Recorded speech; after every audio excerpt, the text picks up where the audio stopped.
This is Eat, Sleep, Invest, the marketing podcast for real estate investors to get more deals. Hey, welcome back, everyone, to another episode of Eat, Sleep, and Invest. I'm your host, Brian Driscoll, and I'm here with Mike Fallat. What's going on, Mike? Oh, man, I'm excited to talk to another Pittsburgh guy. That's very thrilling to me, man. I don't get to meet too many Pittsburgh entrepreneurs these days, so it's great to be here. That's right. It's because it's so cold out here. We're never leaving the house. We're just working from home. Yeah, people always say, hey, Mike, why don't you leave Pittsburgh? You can work from anywhere. I said, listen, I am enjoying the seasons as time goes on because I don't mind working when it's cold out. If I would go to the beach, I would be out on the beach. I wouldn't be working. So it's sort of a way to stay disciplined. That's right.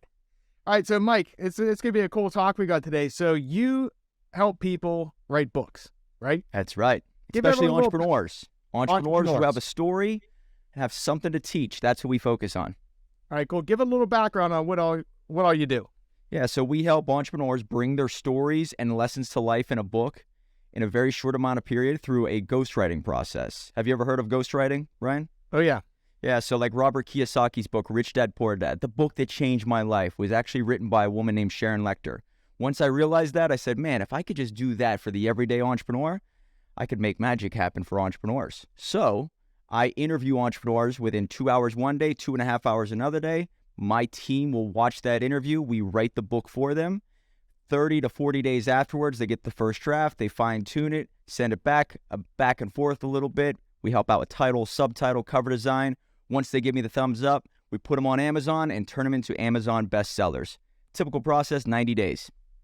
That's pretty solid, man. And I know a lot of people think about writing a book. It's like, oh, man, I got to sit. Like you see in the movies with a typewriter and you're getting brain farts, all that kind of stuff. Nonsense. Yeah, so, I mean, your process is pretty sweet because people can take their knowledge, give it to you guys, and you can craft the book, but it's still their message. Damn straight, man. I think that we as entrepreneurs have to adopt the who, not how approach. Have you ever read that book? Yeah. Yep. So Mark Evans, one of my mentors, wrote a book called Magician vs. Mule. Very similar, right? We're blue-collar workers, right? Pittsburgh people, blue-collar to the bone. We love taking pride in our work, but that could come back to hurt us if we think we can do everything ourselves. We don't build our own websites now. We actually don't even put together our own press releases. Sometimes we don't do our own sales. So it's basically taking you and scaling you. And if you could scale your story through a ghostwriter, someone who sits down and listens and writes the book for you, and then you put your own tonality within it, you're getting a much better result in a tenth of the amount of time. And as entrepreneurs, that's what we need to adopt. The who, not how. Become the magician, not the mule. Yeah, I agree. So we'll talk about real estate investors today because I know you deal with all business owners, but say people, real estate investors, like what types of things would they even write about? Yeah, so if you're an investor out there, we worked with probably 300 and some entrepreneurs. The last 150, I would say 60 to 70% of them have some type of involvement in the real estate market.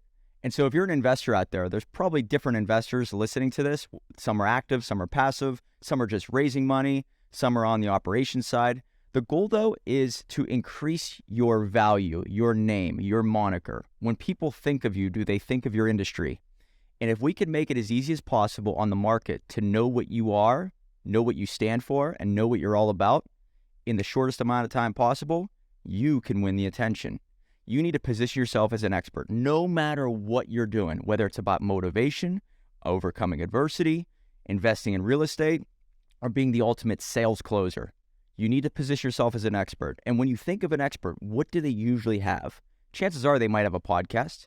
They might be speaking on stage. They're probably surrounded by badass entrepreneurs. They might drive a fancy car. They have a lot of money. They've been in the game a long time. And they also have a book.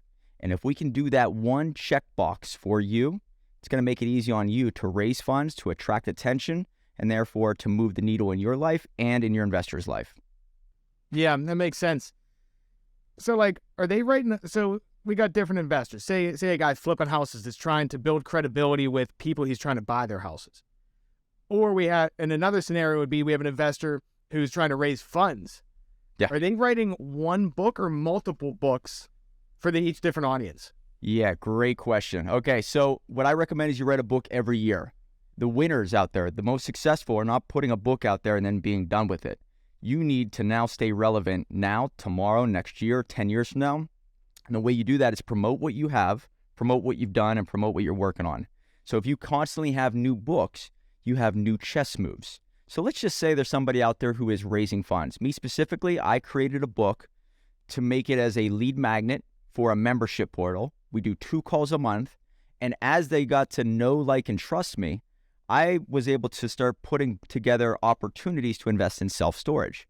So if you got the book and you know what I stand for, and you know what the group's about, after 6 months or 8 months, and you showing up to the live calls, you might say, man, this guy really does know his stuff.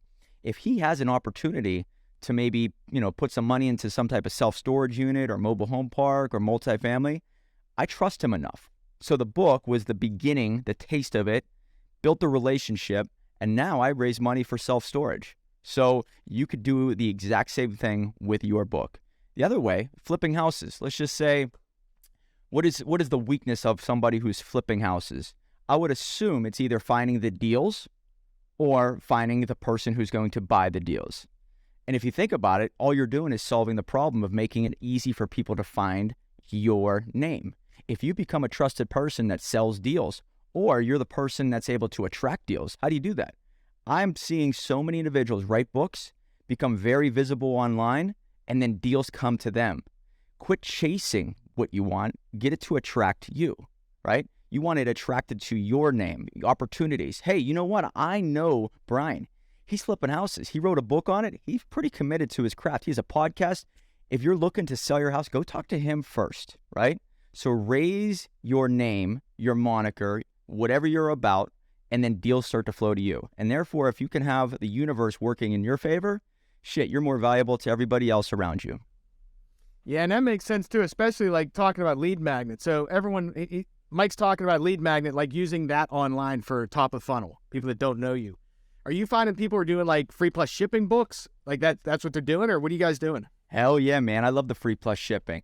Grant Cardone did a free plus shipping offer for Millionaire Booklet. I believe it was 2017. And I got it. And it was like $9 for shipping. I got it. I love the book. But now I was in his pipeline.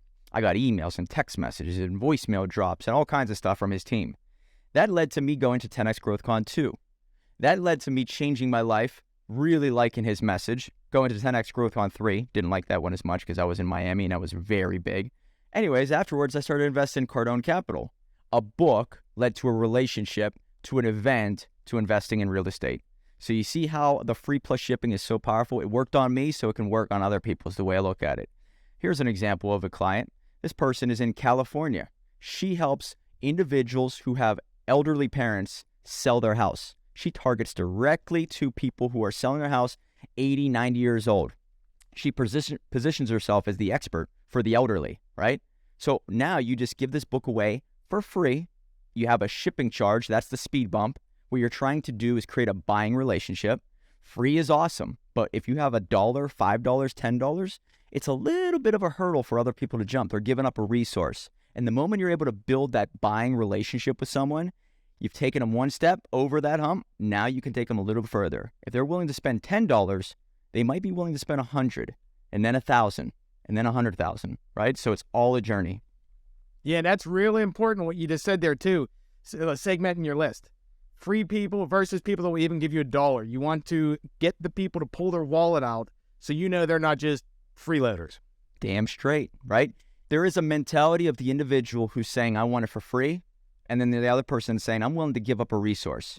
Where you put your money is where you put your attention. Where you put your attention is where you get your results. If they have no skin in the game, the chances of them actually taking that next step with you, much slimmer. How was Grant Cardone's events?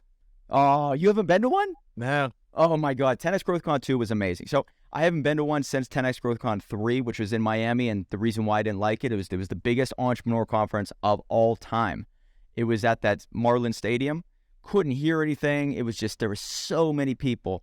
But 10X GrowthCon 2, what I did, and this is a quick little example of, I think what entrepreneurs should do, especially if they're trying to get their name out there. I went to the event not for the speakers, but to just walk the halls. So I would walk around with carrying a bunch of books and just like talking to strangers in the hallway. And I made a lot of deals that way. And I was able to grow my business substantially.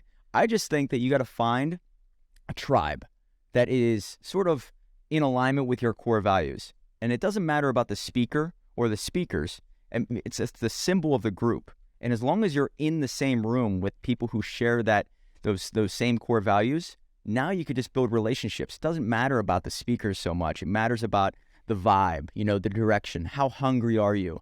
And what I've realized, if you spend a lot of money to go to these events, and other people have too, you probably find more committed individuals. They're going to be there 2 years, 5 years, 10 years from now. So the 10X GrowthCon 2 changed my life. It showed me the power of going to the events.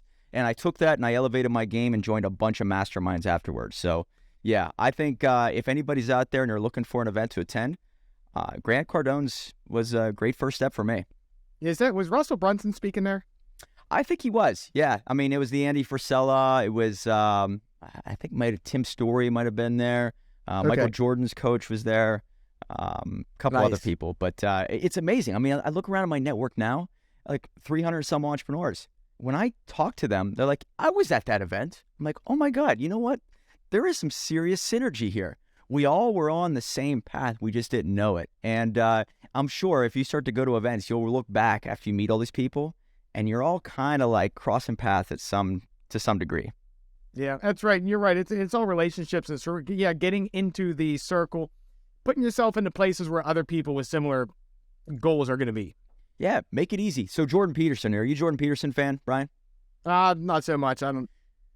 He's a great clinical psychologist if you guys are out there, but he says that life is a series of games. And if you want to win the game of life, you need to just be invited to play games. Now, reverse engineer how to be invited to play lots of games. Show up on time, deliver on your word, go to events, show you're more committed, make it easy for people to find you on Google, on Facebook.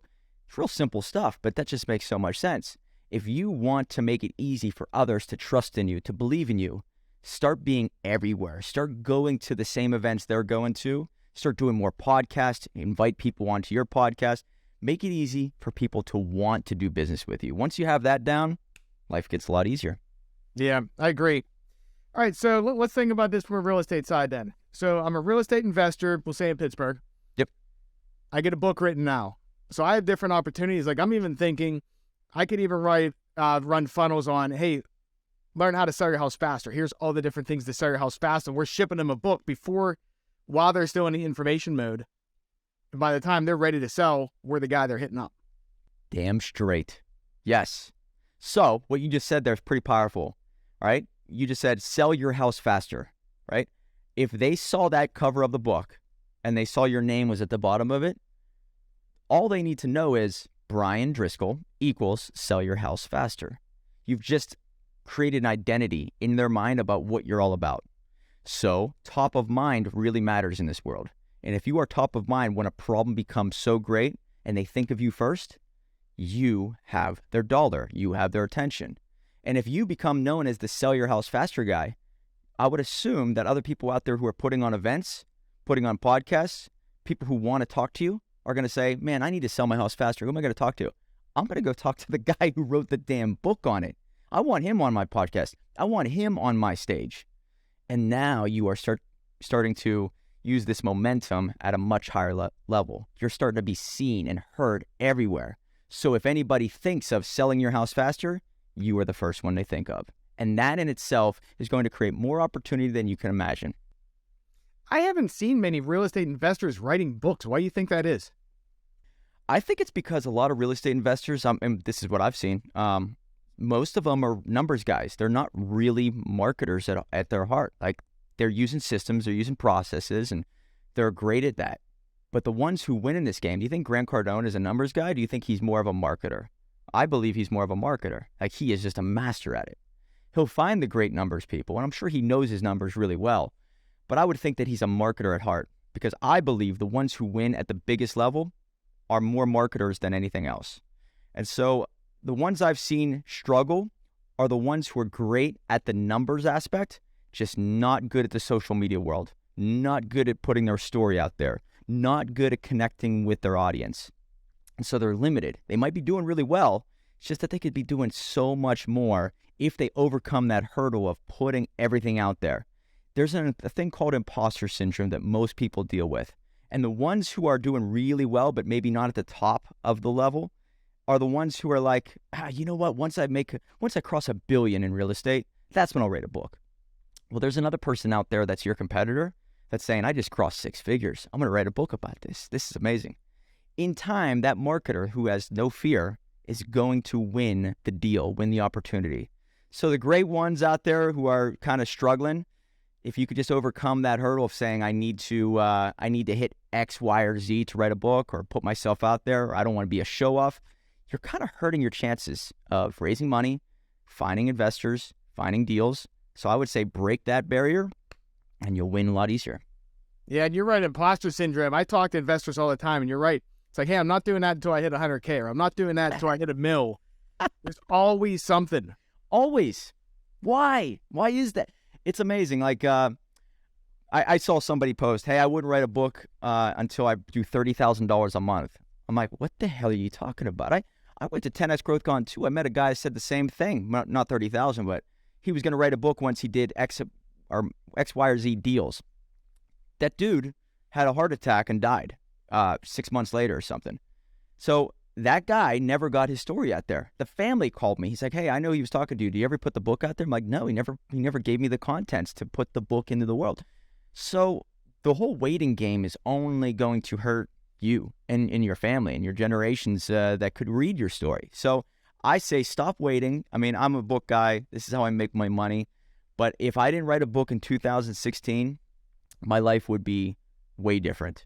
I wrote a book once I had a successful startup business, and it just changed my life. I mean, it really did give me confidence. And I would say the greatest thing it gave me was clarity. So if you're out there and you're saying, man, I'm going to wait to write a book, you're probably limiting yourself from getting clarity. Clarity, what's the price of it, man? I think it's invaluable.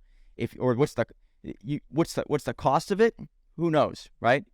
I'm willing to spend whatever it takes to gain more clarity. Go to an event, join a mastermind. I just joined a mastermind. It's $50,000 a year. Because if that can give me 10% more clarity by the end of next year, I'm going to be way ahead of the game. The connections, the resources, all that. You are now spending money to obtain clarity, and clarity is invaluable. So if you start writing is formalized internal speech. And the moment your thoughts become real, you start to identify where you came from, where you're at now, and where you're going. And that can make you a very dangerous individual. You know exactly who you want to become. You know exactly where you're going. You know exactly who you want to do business with. So it makes it easy to say yes and no to opportunities. So let me ask you this. So say we're trying to write a book on selling your house fast. How do you write a full book? Like, what are you putting in it? Oh, like easy. You know what I mean? Like, I think it'd be like 2-3 pages. You could explain what you can do. No, man. The books we write, 120 pages, 25,000 words, 2-hour reads. What we like to do is we identify the lessons. How do you sell a book fast? Give me 3 things that you would recommend somebody. Somebody stops you on the side of the road. What are 3 things that you would do to help sell someone's house fast? What are they? Real quick. Sell someone's house fast. We'd sell their house fast. We'd have our buyers list. We'd give them a cash offer, and I just buy them. Okay. It's real easy. Yep. So what are you evaluating, right? I mean, I'm assuming it's probably, you run your comps, right? Yeah. So what the process would look like, say I go into the house, I'm looking at it. Number one, I'm talking with the person. I want to find their motivation. Bingo. What's the seller's motivation? 1. Then I want to look at the property condition. What kind of condition is it in? Beautiful. And then we're looking at, okay, we can give you a price. Like, your price is going to be whatever it's worth after it's sold, minus the repairs, and it has to be 70% of that. Okay. Motivation, condition. Let's just focus on those 2 because those are very easy to identify. How to sell your house fast. Lesson number 1, understand the seller's motivation. That's very important because of this, and this. Chances are they might be going through a divorce, right? Maybe they lost their job. Maybe they're behind on their bills. The economy took a downturn. Whatever it is, you have to identify that. Now, that's important because that's going to help you identify maybe the solution, the payment, whatever you're going to give them, right? You got to understand motivation. You're saying we'd be speaking to the seller, right? Yeah. In the book, yeah. Yep. How to sell your house fast. You're talking to the seller, right? Right. So like imagine you talking to somebody who's selling their house. You give them the book, How to Sell Your House Fast. Well, they could say, shit, man, this guy just wrote the book on how to do it. It's awesome. I could do it myself. You know what? I'm going to click the easy button, and I'm just going to hire Brian to just do it for me. Like, I'm just going to give it to him. He'll sell my house fast, whatever. So you have the lesson, the motivation, understanding the motivation, and then the story that taught you this lesson. When you did your first deal, maybe you didn't know this lesson, and you didn't understand what was important to them. The way to find out what's really important to someone is to ask good questions. So you probably go in there thinking it's all about me, and my investors. Well, all you're really doing as an entrepreneur is solving someone else's problem. So if you ask good questions and find out that motivation, man, you can now build a rapport with them because they hear that you hear them and they know you've heard them. So finding that motivation is very important. Is there a story, you don't have to tell me, but is there a story that taught you that lesson more than anything else? Me? Oh, yeah. You make a whole bunch of mistakes. Right. Yeah, you basically screw up a whole bunch, you know? Damn straight. Now, there's a story that probably sticks out in your mind. You're like, yep, that was a defining moment. I will never do that again, and that's why I apply lesson number 1. Well, as long as you have a lesson combined with a story and you're gearing it towards a specific audience, those 3 things are very important, guys. Lesson, story, target audience. If you now have that, I could interview you, or you could just sit down and write and just say, hey, I want to teach you this. Here's a magical phrase that I live by. Nobody gives a shit about your life until you help them with their life. But nobody will trust you until they know your backstory.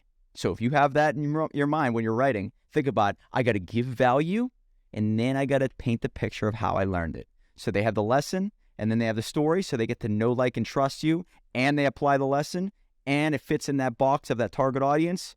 You have them. They read the first 3 chapters. They say, man, this person knows me. I get it. I like them. Give that person a call.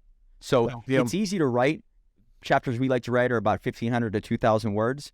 And I'm telling you, we've worked with people who have a story of going to Tony Robbins' event. And you can tell the story in a way that's, hey, I walked into the room and the music was blaring and the energy was insane and I started to feel emotional. Those are all words that start to paint a picture. And humans learn through stories. Plato always said, those who tell stories rule society. If you become a master storyteller, you can start to attract deals. So true, man. I like that. Hey, if anyone wants to reach out, how do they get a hold of you and to talk and see if it's a fit? Yeah, so if you are interested in getting a book done, dreamstarterspublishing.com. There's like a link down below. It just says schedule time to talk with me. You'd only deal with me up until the cover designs and the actual first draft. So I do the interview, I do the sales for the company, and then once you are rolling, you meet with my project manager, and then she takes it from there. But yeah, schedule at dreamstarterspublishing.com, or you can direct message me at the Dreamstarter on Instagram. I'm here for you. Cool. Who's your ideal audience? Like, who's a really good fit for you? Entrepreneurs who are most likely 25, 30 and above, who make over $100,000 to $200,000 with their business. Who are looking for multiple revenue streams. 100%, that's it. I mean, we work with entrepreneurs in real estate, in tax services, in motivational speaking. If you are looking for multiple revenue streams, right? The book, the magic of it is how you use it. And so it's not about the book sales, but it's the opportunities. It's the journey after they get the book. Courses, memberships, automation, funnels, podcasting, social media management, virtual assistants. If you're looking to grow in that direction, that's who we like to work with. Solid. All right, everyone, if you don't have a book in your marketing, reach out to Mike. Hey, thanks for coming on, Mike. We appreciate you. Hey, fellow Pittsburgher, I'm here for you anytime, man. Thank you so much. Right on, man. Hey, everyone, thanks for listening. Until next time, get out there, crush it, close some deals. We'll see you guys.